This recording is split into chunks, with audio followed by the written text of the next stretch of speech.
할렐루야. 네. 예배하는 저와 여러분의 삶에 하나님의 감사와 또 은혜가 가득하기를 간절히 소망합니다. 말씀에 들어가기에 좀 앞서서 여러분들께 좀 한 가지 질문을 드리고 싶습니다. 이 질문이 오늘 이 설교의 주제이기도 합니다. 그것은 오늘 설교의 제목처럼 예수님께서 이 시대에 오신다면 어디로 가실까라는 질문이에요. 지금 이 시대에 우리가 살고 있는 이 2023년, 2024년을 또 준비하고 있는 이 시점에 예수님이 오신다면 어디로 가실까라는 거예요. 어디로 오시느냐가 아니라 어디로 가실까입니다. 한번 생각해 보시죠. 우리가 어디로 오실까 하면 늘 나를 먼저 중심으로 오실 것 같고 내 주변을 먼저 생각하게 되죠. 그런데 가신다라고 하면 그래도 나보다는 조금 더 사랑이 필요하고 도움이 필요한 이웃을 먼저 떠오르게 되는 것 같아서 제가 어디로 가실까라고 질문을 좀 드렸습니다. 아무리 신앙생활을 오래 해도 무조건 나 중심의 신앙의 전환이 일어나지 않으면 건강한 신앙인이 되기 어렵다라고 생각이 됩니다. 이런 전제를 가지고 함께 말씀을 좀 나누고자 하는데요. 우리가 읽은 오늘의 본문 말씀은 예수님께서 세례 요한의 제자들과 대화를 나누시고 바로 그 다음에 하신 말씀입니다. 여러분도 잘 아시다시피 세례 요한은 예수님의 오실 길을 준비하는 자가 되어서 광야에 외치는 자의 소리로서 정말 낙타 털옷을 입고 메뚜기와 석청을 먹으면서 금식과 금욕을 하면서 예언자로서의 삶을 살았습니다. 그 예언의 소리는 메시아가 이제 오시면 심판이 올 것이다. 너희는 빨리 회개하고 돌아서라라는 아주 강력한 심판의 메시지였습니다. 그래서 헤롯 왕도 두려워하지 않고 그에게 쓴소리까지 마다하지 않고 담대하게 아주 심판의 메시지를 전하다가 감옥에 갇히게 되어버렸죠. 그런데 메시아로서 오신 예수님의 생활은 금식과 금욕의 모습은 둘째치고 압제하는 그 로마에 대해서도 별다른 말씀을 하지 않는 것 같았고 정치적인 해방도 꿈꾸지 않는 것 같아 보였습니다.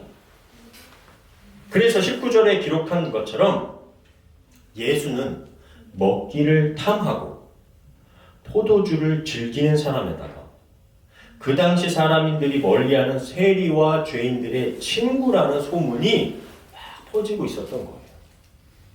그러니까 감옥에 있었던 세례 요한조차도 분명 예수님이 하나님의 아들이 맞는데 세례를 내가 베풀 때 하늘에서 비둘기 같은 성령이 임하시고 이는 내 기뻐하는 자의 사랑하는 아들이라고 말씀하셨는데 하면서도 자신이 기대했던 메시아의 모습이 아니었기 때문에 혼란스러웠던 겁니다.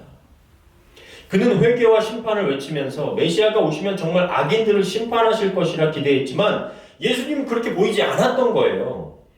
그래서 감옥에 있던 요한은 그를 따르던 제자들을 불러서 예수님께 보낸 겁니다. 그러면서 이렇게 물었죠. 당신이 오실 그 이가 맞습니까? 하고 예수님께 물었던 거예요. 그때 예수님은 이사야 61장 1절에 예언된 메시아의 그 본문을 읽어주시면서 너희가 듣고 본 것을 전하고 의심하지 않는 자는 복이 있다 라고 하시면서 그 세례 요한의 제자들에게 얘기하셨던 겁니다. 여러분 말씀을 같이 읽어볼까요? 이사야서 61장 1절입니다. 시작. 주 여호와의 영이 내게 내리셨으니 이는 여호와께서 내게 기름을 부으사 가난한 자에게 아름다운 소식을 전하게 하려 하심이라. 나를 보내사 마음이 상한 자를 고치며 포로된 자에게 자유를 갇힌 자에게 노임을 선포하며. 이것이 메시아 되신 예수님이 오시면 하실 사역이었다라는 거예요.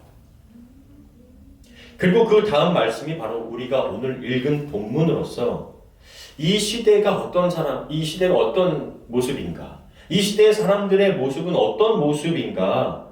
이 시대의 종교 행태와 사람들의 모습, 이 시대의 모습을 비유로 말씀해주고 있는 겁니다. 그 비유의 내용은 이런 거예요. 장터에, 시장 장터에 아이들이 모여 있습니다. 그런데 우리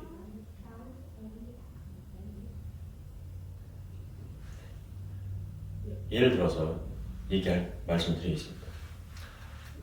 그냥 다 빼고 그냥 정태라고 할게요. 어린아이 정태가 태주에게 말합니다. 너는 이제 내 신랑이야? 그러면 제가 이제 그럼 네가 내 신부가. 그러니까 이제 정태가 말합니다. 그러면서 이제 옆에 있는 영섭이에게 영섭아 너는 좀 피리를 불어줘. 막 결혼식 분위기를 내려고 하는 거예요. 그리고 우리 뭐 제이랑 우리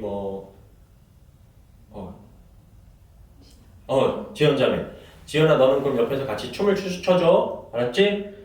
하고 그리고서 막 둥글게 서서 피리 소리에 맞춰서 막 춤을 추는 거 이런 게 이제 그 당시 결혼식의 모습이어서 그런 결혼식 놀이를 하는 거예요.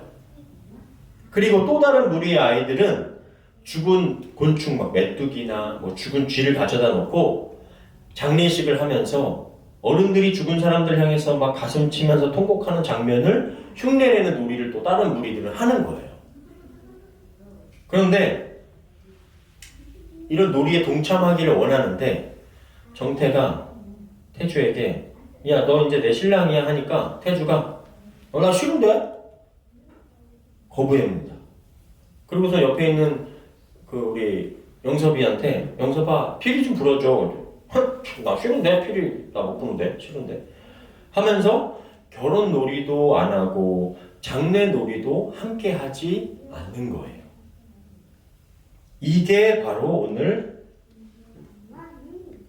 마태복음 11장 16절 말씀입니다. 예수님이 말씀하시는 거예요. 이 시대 사람을 무엇에 비유할 수 있을까? 이들은 마치 장터에 앉아서 자기 친구들에게 우리가 피리를 불어도 너희가 춤추지 않고 우리가 상여 노래를 불러도 너희가 울지 않았다 하고 말하는 아이들과 같다. 너희들 같이 놀자고 했는데 안 놀아잖아. 함께 하자고 했는데 함께 하지 않잖아 라고 하는 거예요. 예수님은 이 시대가 꼭 이와 같다는 거예요. 자기의 친구들에게 결혼놀이와 장례놀이를 함께 제안해도 친구들이 거절하고 자기들 마음대로 놀고 싶은 대로 하려고 고집을 부린다라는 거예요. 예수님이 이런 고집불통, 자기만 아는 아이들의 모습에서 그 당시의 사람들의 모습을 비유로 얘기하신 거예요. 사람들이 말합니다.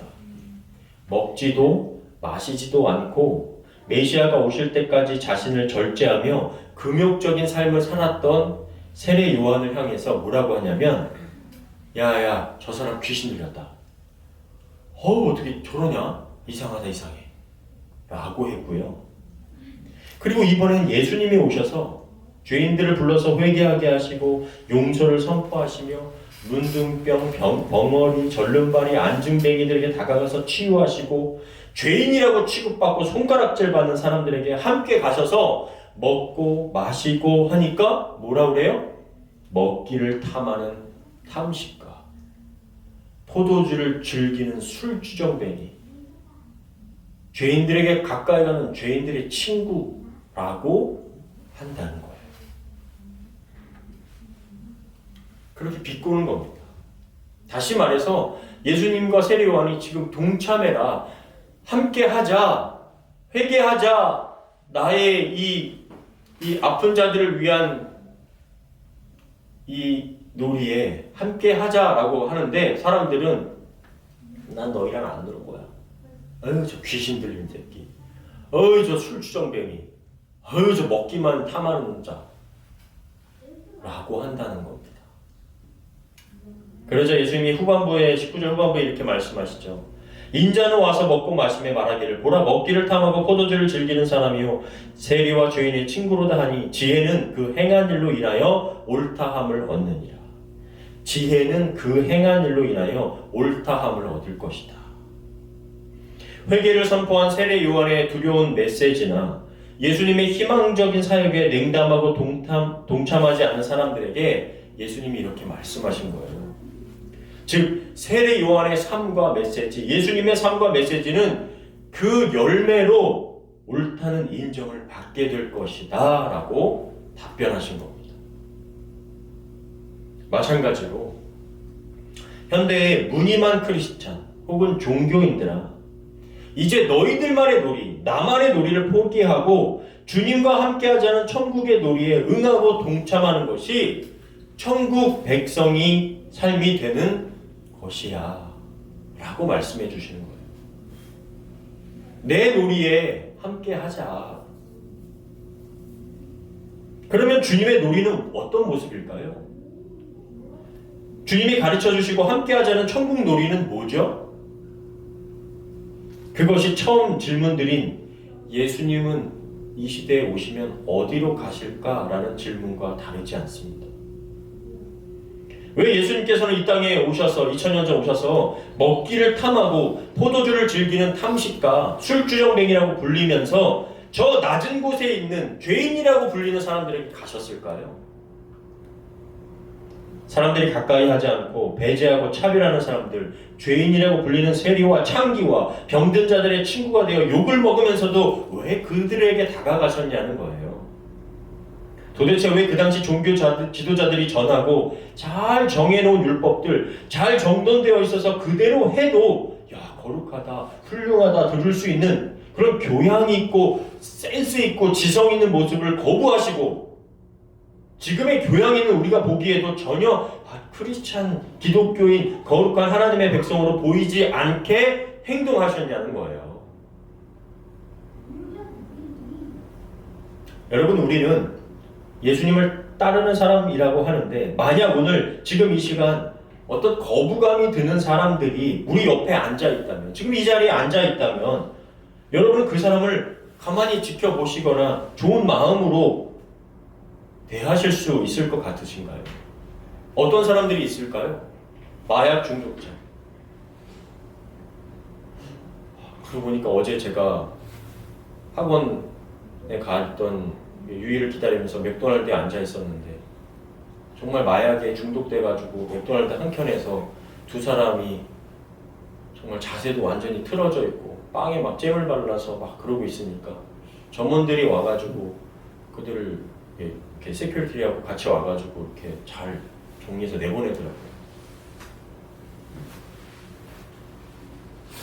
알코올 중독자, 노숙자, 에이즈 환자, 전과자, 동성애자, 폭력적인 사람, 성적으로 문제 있는 사람, 얼마나 마음을 열고 우리가 다가갈 수 있을까요? 이상해 보이는 그 사람의 이름이, 예를 들어 제가 어저께 봤던 그 노숙자의 이름이 지저스예요. 그리고 뭐 예수, 임마누엘, 여호와라고 해도 그런다 한들 반응이 제가 어떨까요? 지저스 씨 여기서 이러시면 안 됩니다. 교회에서 좀 이렇게 그러시면 안 돼요. 교회 처음이신가 보다. 교회에서는 근데 그러시면 안 되고요. 변화가 필요하시겠다. 새가족감부터 들으세요.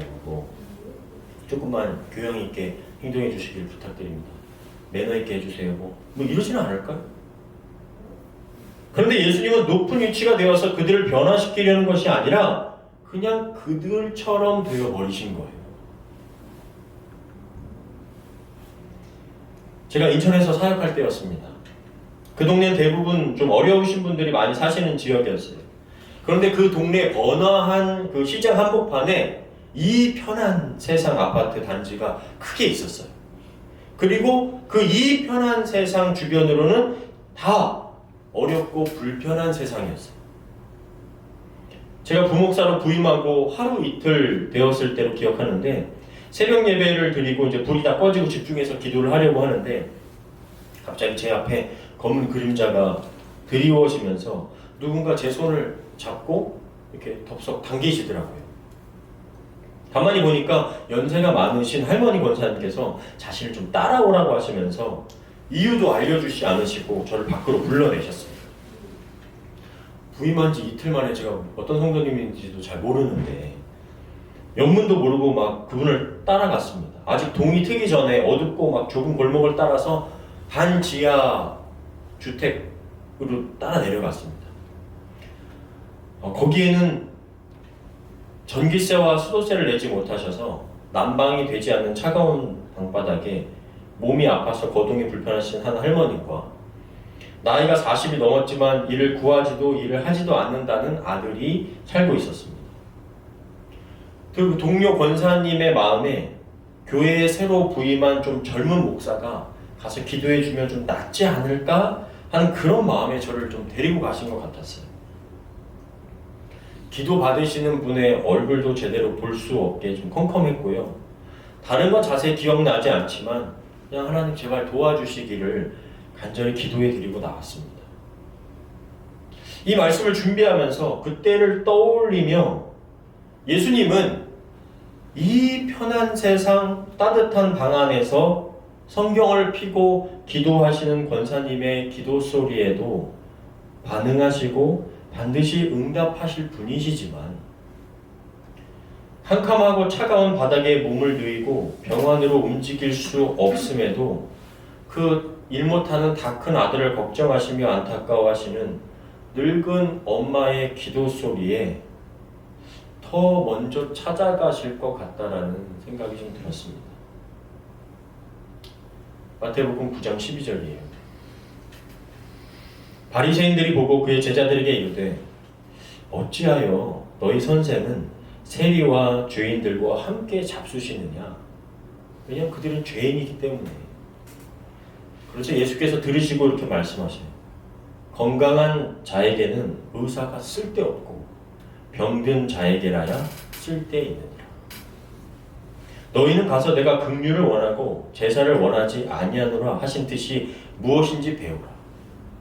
한마디로 예배를 10,000번을 드리고 이런 사람들 향해서 죄인이라고 손가락질하는 거 필요 없다는 거예요. 그런 신앙 필요 없다는 겁니다.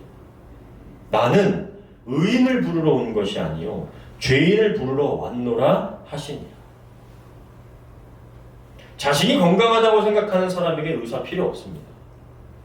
지금 자신의 삶이 풍성하고 자신의 의로 배부른 사람에게 예수님이 함께 하자는 천국놀이는 번거롭고 귀찮은 제안일 것입니다. 그러나 내 영혼의 궁핍함을 발견하고 인생의 허무함과 내 안에 무엇으로 채울 수 없는 영혼의 빈 방을 발견한 사람에게 주님은 거절하지 않으시고 그가 누구이든 무엇을 하든지 어떤 일을 하고 있든 친히 찾아가 주셨던 거예요. 또 한 분이 생각났습니다. 우리가 흔히 말하는 노가다, 건설 현장 일용직으로 일하시는 분이었어요. 결혼도 하셨었고 아들도 있다고 하셨는데 여러 이유로 이혼하시고 혼자 살고 계셨습니다.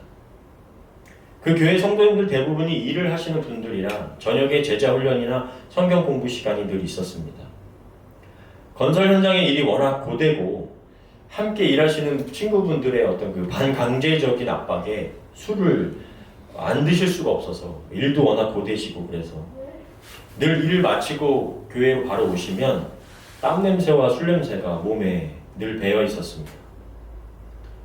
그러나 거칠어 보이시는 그분의 이면에는 그 순수함이 막 느껴지시는 분이셨어요. 정말 돈을 빌리실 데가 없으셨는지 담임 목사님도 아니고 부목사에게 꼭 찾아오셔가지고 돈을 빌려달라는 그분이 좀 재밌었습니다.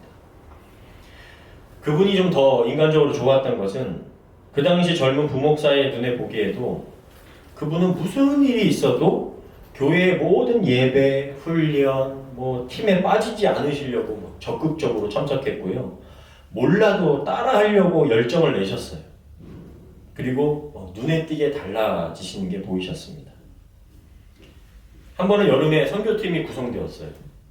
국내 선교, 해외 선교로 8개 팀이 준비가 되었는데 무슨 일을 하는 거냐면 예를 들어 국내 선교회는 섬에 있는 교회에 가서 노후된 교회를 수리하거나 좀 이렇게 도와주리고 또 여름 행사를 돕는 거였습니다.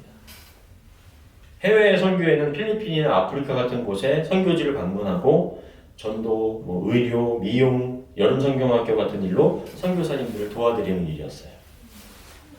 그런데 그분이 한 군데도 아니고 국내 선교와 해외 선교 두 곳을 다 지원하셨습니다. 그때 저는 이제 필리핀 선교를 청년들과 몇 분의 성도님들과 함께 준비하고 있었는데 그분도 우리 필리핀 선교팀에 지원을 하신 거예요.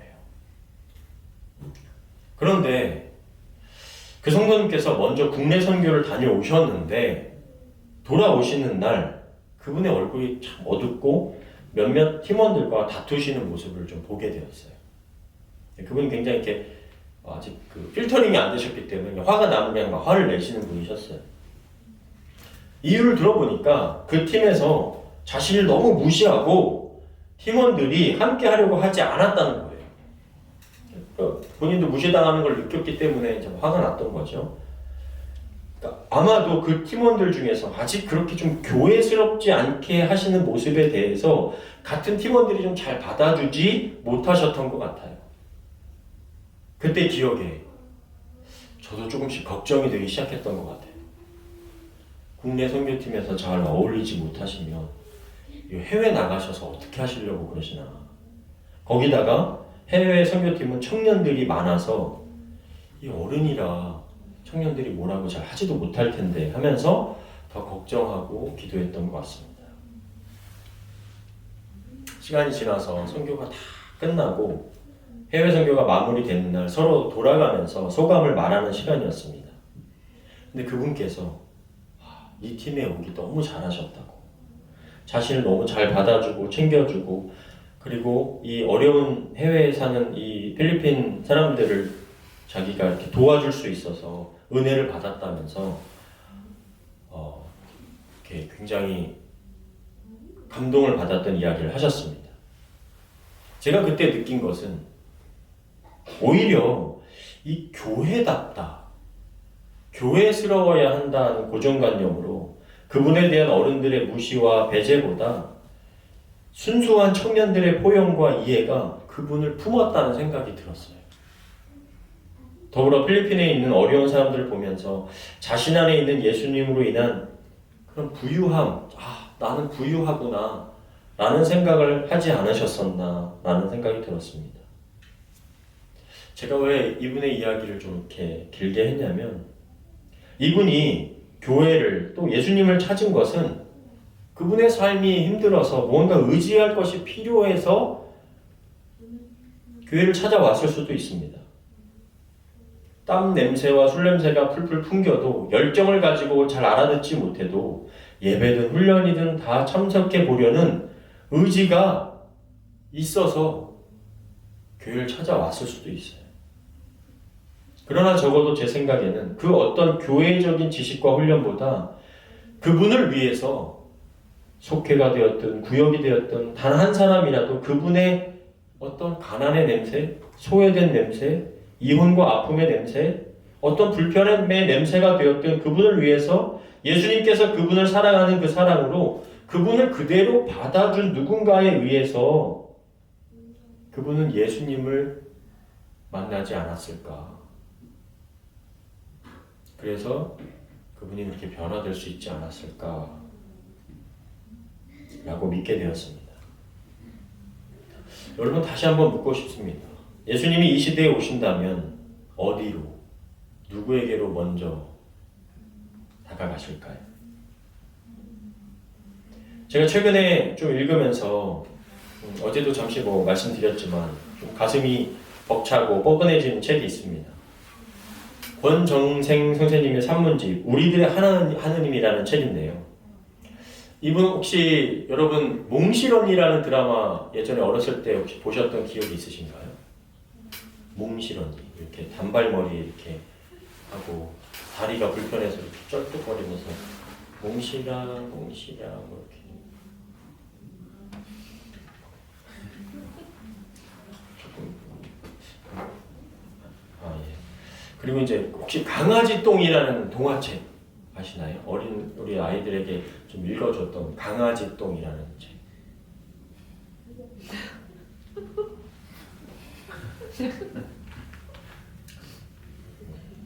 싶습니다. 네, 그분의 글 가운데 지금 제가 저 책을 이제 읽으면서 그분의 글 가운데 한국의 목사님들께 감히 드리고 싶은 말씀이 있다 이러면서 쓴 내용이 있어요. 목사님들도 직업을 한 가지씩 가지라 이렇게 권해요. 그러면서 직업들을 막 쭉 나열합니다. 미장이, 국회의원, 판사, 검사, 회사원, 공장 노동자, 어부, 농사꾼, 청소부, 운전기사, 비행기 조종사, 선생님 어찌됐든 할 수 있는 일이면 자신의 능력대로 일하는 목사님이 되라는 겁니다. 왜 그런지 그 다음 부분들은 그 책의 내용 그대로 제가 한번 읽어드리겠습니다. 함께 일하지 않고는 일주일 계속 책상머리에 앉아 설교 준비를 해도 고통받는 사람들에게 힘이 되고 위로가 되는 설교는 못할 것이기 때문이다. 과부 사정은 동무 과부만이 안다. 일하지 않고는 일하는 사람들의 마음을 모른다. 일주일 동안 일을 하고 나면 주일날 그야말로 넘치도록 충만한 설교를 할 수 있을 것이다. 일하면서 시간 있는 대로 한적한 곳에 가서 기도하면 구태여 40일간 금식 기도를 안 해도 영혼의 양식을 구비할 수 있다.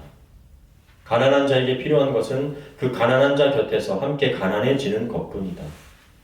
예수님이 만약 화려한 옷을 입고 고급 주택에 살며 고급 승용차에 경호원을 데리고 나타나 가난한 사람들에게 몇백만 원씩 나눠 주었다면 어찌 되었을까?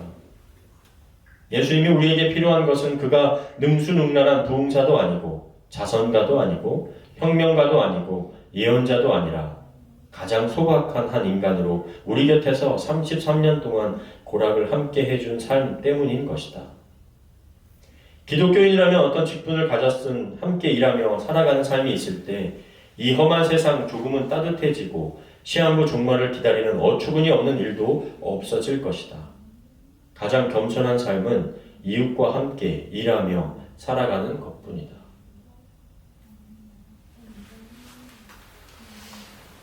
여러분, 왜 예수님께서 탐식가, 술주정꾼이라고 불리시면서까지 사람들에게 다가가셨는지 조금 이해가 되시는지요? 왜 이 권정생 선생이 일을 하라고 하는지 그 마음을 조금 아실는지요? 예수 믿는 사람에게 왜 겸손하라고, 왜 낮아지라고 하는지 이해가 되실까요? 예수님이 낮아지셨고 사회의 가장 낮은 곳에 있는 사람에게 내려오셨기 때문입니다.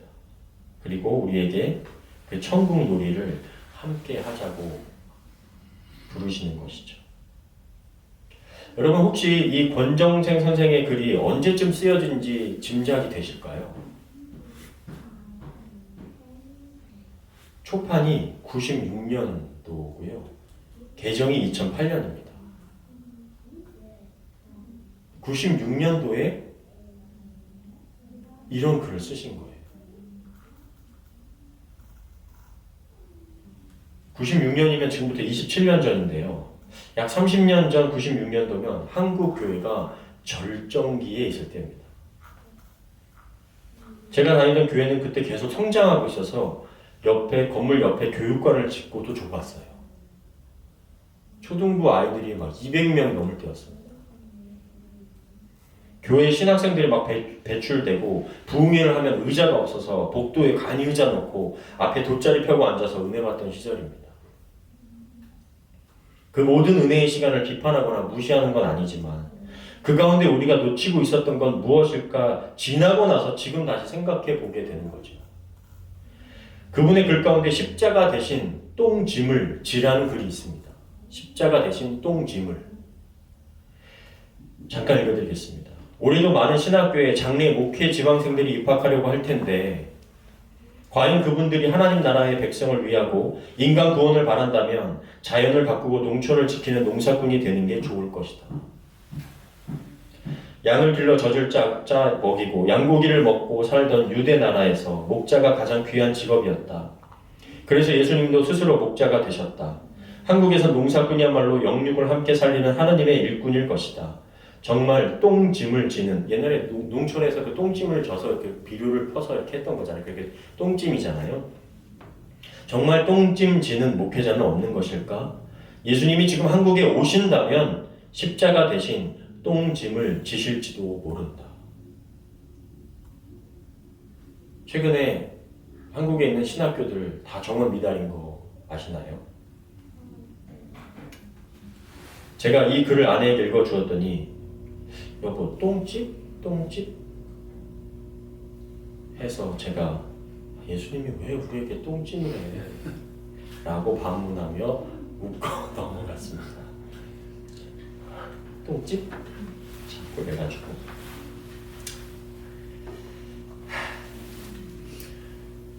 여러분 이분의 환경과 배경을 감안하고 글을 읽지만 말하고자 하는 중심 내용은 이해가 되시는지요? 그 시대의 가장 낮은 자리, 험한 자리, 힘들지만 생명을 살리는 그 자리가 똥찜지는 농사꾼이었기 때문에 이분이 그렇게 표현을 하신 겁니다. 누가복음 18장에 보면 예수님이 이런 비유를 하십니다. 두 사람이 기도하러 성전에 올라가는데 한 사람은 바리새인이고 한 사람은 그 당시 죄인이라고 취급받던 세리였습니다. 바리새인은 보란듯이 서서 기도합니다. 하나님, 저는 다른 사람들처럼 사기꾼도 아니고 정직하지 못하거나 간음도 안 하고 저 옆에 세리 같지 않아서 감사합니다. 또 일주일에 2번씩 금식도 하고 11조도 빠지지 않고 바칠 수 있어서 감사합니다. 라고 기도합니다. 그런데 그 옆에 세리는 감히 하늘을 올려다보지도 못하고 가슴을 치면서 이렇게 기도합니다. 하나님, 이 죄인을 불쌍히 여겨주십시오. 마태복음 18장 14절 예수님이 이렇게 말씀하십니다. 한번 같이 읽겠습니다. 시작. 내가 너희에게 이르노니 이에 저 바리새인이 아니고 이 사람이 의롭다 하심을 받고 그의 집으로 내려갔느니라. 무릇 자기를 높이는 자는 낮아지고 자기를 낮추는 자는 높아지리라 하시니라. 아멘. 사랑하는 저와 여러분, 우리는 자주 예수님께서 우리 마음 가운데 찾아와 주시기를, 우리의 비어있는 것 같은 곳간을 가득 채워주시기를, 허전하고 공허한 나의 마음의 빈자리에 오시기를 간구합니다. 더불어 이미 다 있지만 팍팍한 현실 속에서 없는 것 같은 의식주를 더 채워주시기를 기도하죠. 맞습니다. 우리의 현실이 너무 힘들고 내 앞에 문제가 늘 또 다가오고 산적해 있기 때문에 그렇게 기도할 수밖에 없습니다. 그래서 도와주시기를 간구하는 기도가 우리한테 너무 필요합니다. 그런데 오늘 말씀을 보면서 동무들을 부르시는 주님의 초대가 있구나. 그리고 그 초대에 응할 때 그 자리에서 주님과 함께 천국의 놀이를 즐길 수가 있구나 라는 걸 발견합니다. 나만의 놀이, 나만의 종교 놀이, 내 생각과 내 고집과 내 부유함과 안일함을 위한 놀이에 주님은, 예수님 같이 와요 라고 부를 때 주님은 함께 오셔서 놀아주시기는 하지만, 또 함께 해주실 것이지만 그렇게 오래 머물지는 않으실 것 같다는 생각이 듭니다. 왜냐하면 저 옆에 소외된 친구, 외로운 친구, 아픈 친구, 가난한 친구, 왕따된 친구가 주변에 너무 많기 때문에요. 저는 주님이 가시는 좀 그곳으로 함께 가고 싶은 마음이 듭니다. 예수가족교회 성도님들과 주님이 초대하시는 그 천국 놀이를 좀 함께 하고 싶습니다. 한번 주님과 제대로 놀아보고 싶습니다.